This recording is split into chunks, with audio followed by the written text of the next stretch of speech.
গুনাহের কাজ করে ফেলে দিয়েছি। সুতরাং দুনিয়ার মধ্যে আমার কোনো মাপের কোনো আশা আছে কিনা আপনি আমাকে বলিয়া দিন। পয়গম্বর সাল্লাল্লাহু আলাইহি ওয়াসাল্লাম বললেন, ও যুবক, বলো তুমি কি গুনাহের কাজ করিয়াছো? তোমার গুনার কাজটা বড় নাকি আমি আল্লাহ তাআলার আরশটা বড়? আল্লাহর আরশ বড়। এবার যুবক বলতেছে, ইয়া রাসূলুল্লাহ, ইয়া হাবিবাল্লাহ, আমি যে গুনাহের কাজ করিয়াছি আল্লাহর আরশের থেকেই মনে হয় আমার গুনাহটা বড়। আল্লাহ নবী জিজ্ঞাসা করলেন, এর যুবক, তুমি বলো তোমার গুনাহটা বড় নাকি আল্লাহ তাআলার কুরসিটা বড়? যুবক পয়গম্বরকে বলে, ইয়া রাসূলুল্লাহ, ইয়া হাবিবাল্লাহ,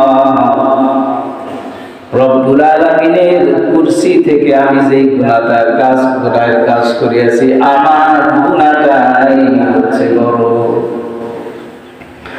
রাসূলুল্লাহ সাল্লাল্লাহু আলাইহি ওয়াসাল্লাম বলেন, এর যুবক, তুমি এত বড় গুনাহের কাজ করিয়াছো নাকি যেই গুনাহটা আল্লাহ তাআলার আরশ থেকে বড়, যেই গুনাহটা আল্লাহ তাআলার কুরসি থেকে বড়?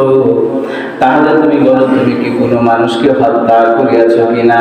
যুবক বলে, না না, আমি কোনো মানুষটাকে হত্যা করি নাই। এবার পয়গম্বর সাল্লাল্লাহু আলাইহি ওয়াসাল্লাম বলেন, তুমি কি আল্লাহর সাথে কাউকে শরীক করিয়াছো কিনা? যুবক বলে, না না, আমি কারোর সাথে, আল্লাহর সাথে অন্য কাউকে আমি শরীক করি নাই। এবার যুবক বলে, তাহলে কোনো মানুষকে হত্যা করিয়াছো কিনা? যুবক বলে, না না, আমি কোনো মানুষটাকে হত্যা করি নাই। রাসূলুল্লাহ সাল্লাল্লাহু আলাইহি ওয়াসাল্লাম বলেন, ও যুবক, তাহলে তুমি বলো যে তুমি এমন কি গুনাহের কাজ করিয়াছো যেই গুনাহটা আল্লাহ তাআলার আরশ থেকেও বড় এবং আল্লাহর কুরসি থেকেও বড়? কোনো মানুষকে আল্লাহ তাআলার সাথে শরীক করো নাই, কোনো মানুষকে হত্যা করো নাই।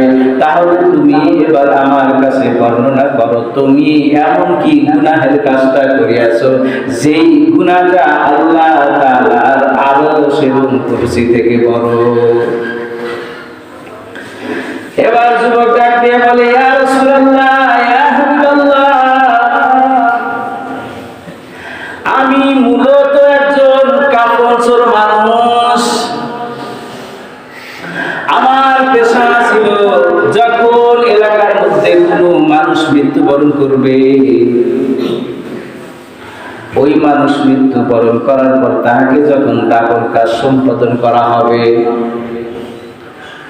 আমি রাত্রিবেলা যাইয়া কবরস্থানের ভিতরে যাইয়া ওই মানুষটাকে আমি সেখান থেকে কবরটা খনন করে উঠাইতাম এবং তার পরনে যে কাপড়টা ছিল ওই কাপড়টা দিয়ে আমি বিক্রি করে আমি আমার সংসার চালাই।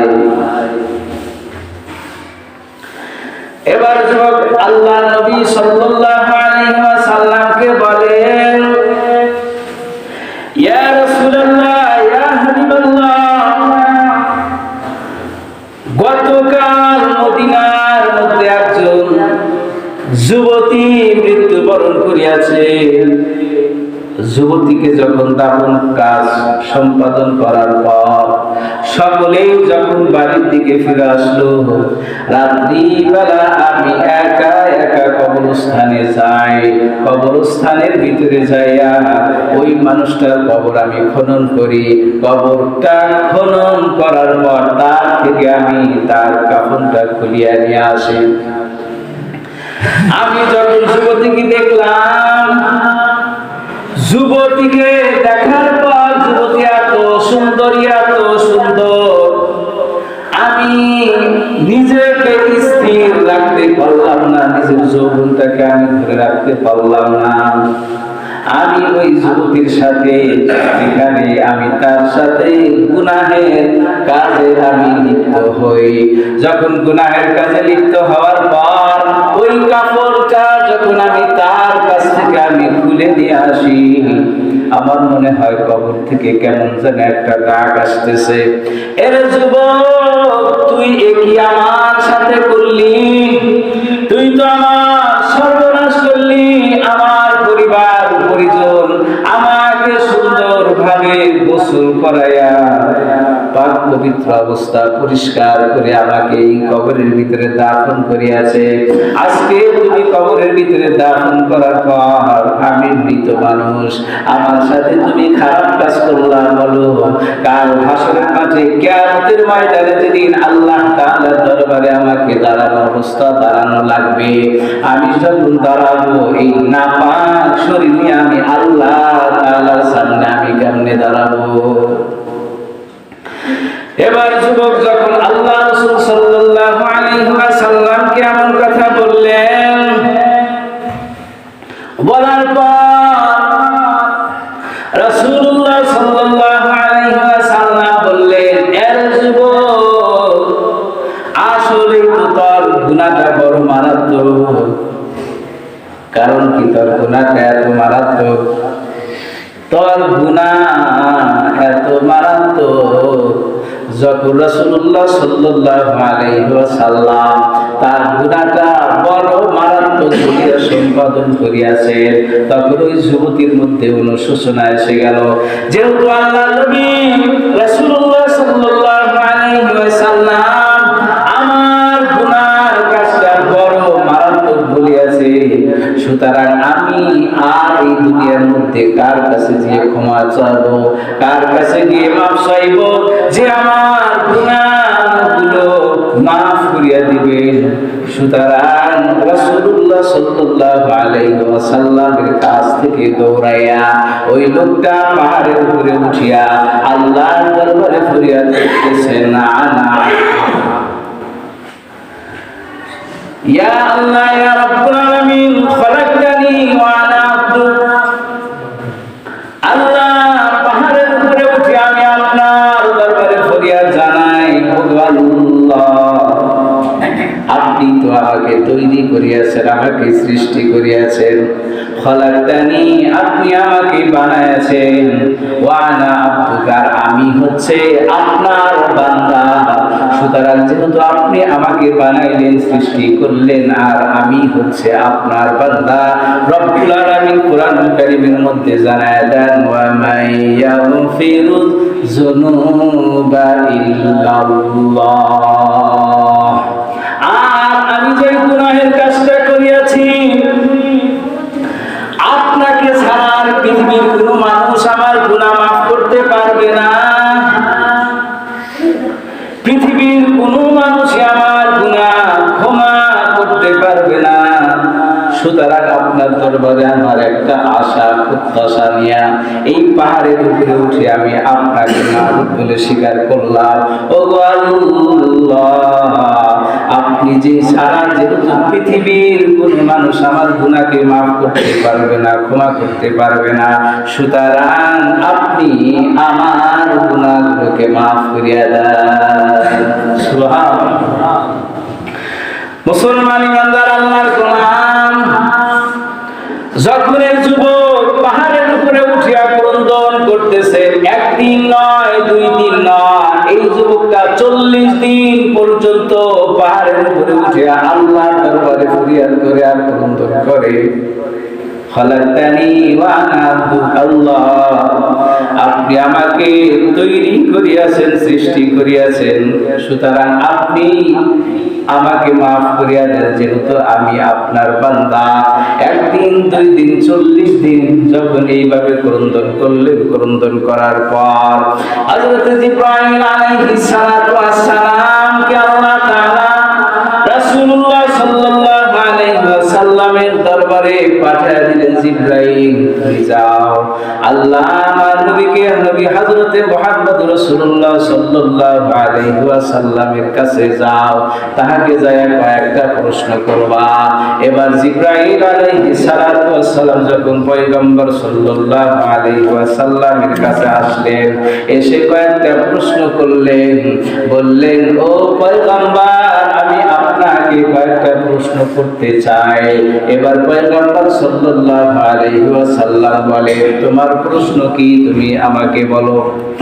জিবরাইল আলাইহিস সালাতু ওয়াস সালাম বলেন, ওই পয়গম্বর বলেন, বান্দাকে বানাইছে কে?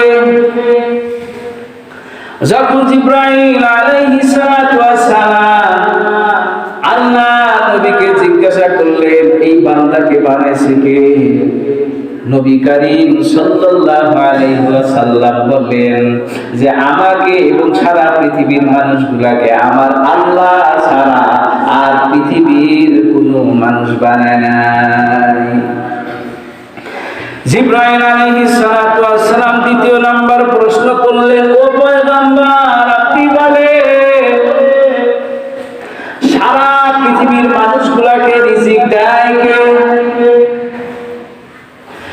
এবার নবী করিম সাল্লাল্লাহু আলাইহি ওয়াসাল্লাম বললেন, আমাকে এবং সারা পৃথিবীর মানুষগুলোকে আমার আল্লাহ তাআলাই রিজিক দেন, আর কোনো মানুষ পৃথিবীতে এই সমস্ত মাখলুকদেরকে রিজিকের ব্যবস্থা করে না। এবার জিবরাইল আলাইহিস সালাতু ওয়াস সালাম বলেন, ও পয়গম্বর আপনি আমাকে বলেন, সারা পৃথিবীর মানুষগুলোর পাপ মাফ করে কে?